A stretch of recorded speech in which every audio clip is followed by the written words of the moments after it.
बुद्ध जिनकी मैं आपसे बात कर रहा हूं बहुत बुढ़ापे में हुए। सिद्धार्थ इनका नाम था। बहुत बुढ़ापे में पिता की संतान हुए। तो जब बहुत बुढ़ापे में संतान हुए तो पिता को इसका जब राजसू यज्ञ किया गया जिसमें नामकरण संस्कार होता है बेसिकली, और नामकरण संस्कार में अलग अलग देशों से अलग अलग शहरों से लोगों को बुलाया गया। बुद्ध का नामकरण संस्कार हो रहा है। सिद्धार्थ है जब, अभी बुद्ध नहीं हुए हैं, अभी लड़का ही है खाली, और बहुत सालों के बाद बुढ़ापे में हुआ है। तो बड़े बड़े ज्योतिषियों ने सिद्धार्थ का हाथ देखा। 12 साल का एक लड़का जिसका नाम था कुदन्ना, छोटा ज्योतिषी, उसने भी इस बुद्ध का हाथ देखा, छोटे से बच्चे का। उसने अलग अलग राजाओं से, अलग अलग ज्योतिषियों से उस महाराज ने बुद्ध के बारे में पूछा जो सिद्धार्थ थे कि इसका जीवन बताओ क्या होगा। 90% लोगों ने बोला सन्यास ले लेगा, 10% लोगों ने बोला राजा बन जाएगा। 12 साल का ज्योतिषी कुदन्ना, उसने एक उंगली उठाई, उसने बोला राजान, मैं स्पष्ट तौर पे कहता हूं कि आपका लड़का सब सन्यासी हो जाएगा, सब छोड़ देगा। राजा को बड़ी ठेस पहुंची, बड़ा क्रोध आया मन में कि बुढ़ापे में एक लड़का हुआ, अगर ये सन्यासी हो जाएगा तो मेरा राजपाट कौन देखेगा, है ना। आदमी सन्यासी चाहता तो है लेकिन अपने घर में नहीं, पड़ोसी के घर में चाहता है। भगत सिंह हो पड़ोसी घर में, हमारे घर में नहीं होना चाहिए। तो बुद्ध ने बोला इसका, राजा ने बोला इसका उपाय क्या है। उपाय बड़ा सरल है, इसको भ्रम में रखो जीवन भर, क्योंकि जिस दिन इसको दुख का एहसास हुआ, इसके मन में पीड़ा हुई, ये सन्यास की तरफ चला जाएगा। राजा ने बोला क्या करूं। बोला षड्यंत्र करो, प्रपंच रचो। कैसे। बोला जिस महल में रहता है गर्मी है तो सर्दी एहसास ना हो, सर्दी में गर्मी का एहसास ना हो, इसको शराब पिलाओ, लड़कियों से घेरे रखो, इसके इर्द गिर्द झूठा संसार रखो, इसको पता नहीं चलना चाहिए कि दुख नाम की कोई चीज होती भी है। बूढ़े व्यक्ति को इससे दूर रखो, मृतशैया को इससे दूर रखो, सूखा पत्ता इसके बाग में दिखना नहीं चाहिए क्योंकि ये चीजें इसको आकर्षित करेंगी संन्यास लेने की तरफ। राजा ने प्रपंच किए। और मैं बताना चाहूंगा आपको, मैंने इतिहास पढ़ा है कि अलग अलग ऋतुओं के लिए सिद्धार्थ के लिए अलग अलग घर बनाए गए। सर्दी के लिए अलग घर, गर्मी के लिए अलग, बरसात के लिए अलग। और बाग में उसके 24 घंटे 12 के 12 महीने उसके जो बगीचे में जो उसके जो माली थे वो 12 के 12 महीने बागवानी करते थे। पीला पत्ता उसमें अलाउड नहीं था क्योंकि पीले पत्ते को देखकर सन्यास जाग सकता है। और ये चलता रहा और वो दिन आया जिस दिन कुछ होना था बड़ा। कहते हैं जो ईश्वर ने आपकी तकदीर में लिख दिया उसको तो कोई खुद नहीं बदल सकता।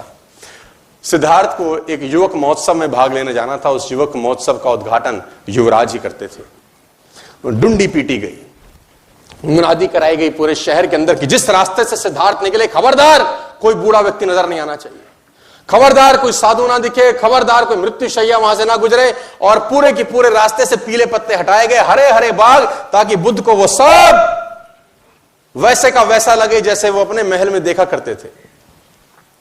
और वो महल से बाहर निकले, जो सारथी था वो सारथी बुद्ध को लेके निकला, सिद्धार्थ को लेके निकला। और निकलते निकलते निकलते निकलते आखिर वो घड़ी आ पहुंची। सिद्धार्थ ने पहली बार एक बूढ़े व्यक्ति को कुंभ करते हुए देखा जो झुक के चल रहा था। सिद्धार्थ ने सारथी को बोला रथ रोक।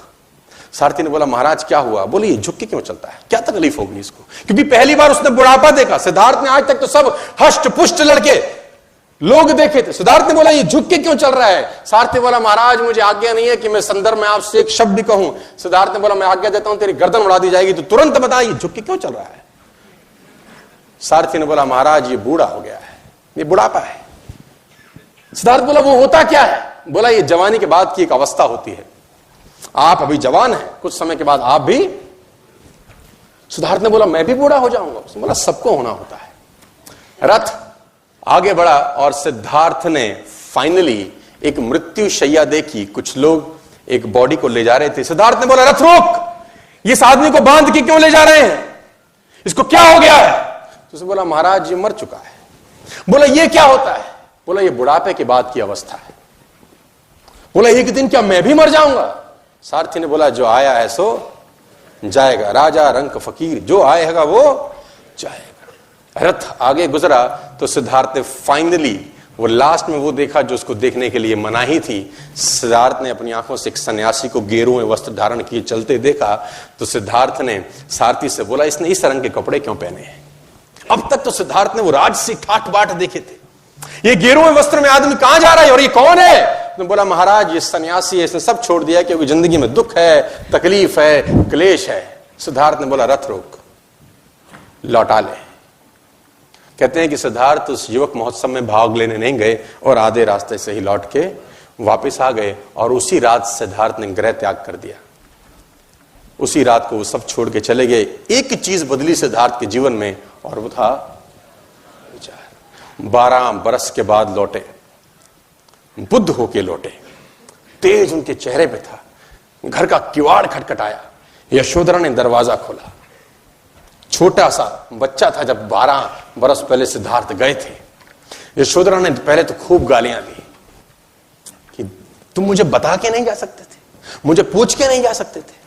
सिद्धार्थ बोला, मैं तुझे पूछता तो मुझको जाने देती। तू रो रही है, तकलीफ में है, गालियां दे रही है कि मैंने 12 साल तेरी सुध नहीं ली, मैं 12 साल तुझे चला गया छोड़ के। तू ये देख कि गया कोई और था यशोधरे, आया तेरे पास कोई और है। जो गया था वो लौटा नहीं है, लौटा कोई और है। मैं आपको बताना चाहूंगा सर, एक चीज बदलने से आपकी पूरी जिंदगी में भूचाल आ सकता है।